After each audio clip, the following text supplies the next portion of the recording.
আসসালামু আলাইকুম everyone, Sharmi's food স্টেশনে সবাইকে ওয়েলকাম জানাচ্ছি। আজকে আমি আমার আম্মুর হাতের দুধ কুশলি বা দুধ পুলি পিঠা তৈরি করা দেখাচ্ছি।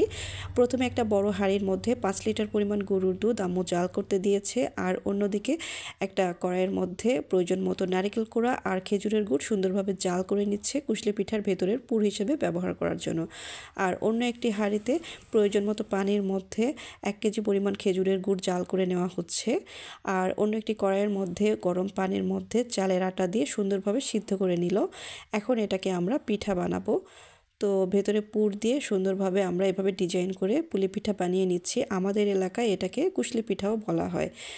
আর এই পিঠাগুলো খেতে ভীষণ মজা হয়ে থাকে। হাতে কিছু আমি সেমাই বানিয়ে নিয়েছি। এখন এই দুধের মধ্যে পিঠাগুলো ছেড়ে দিয়ে জাল করে নেওয়া হবে। যখন ঠান্ডা হয়ে আসবে সেই জাল করা গুড়ের পানিটা দিয়ে এটাকে কিছুক্ষণ নামিয়ে নিতে হবে জাল করে। তো ব্যাস তৈরি হয়ে গেল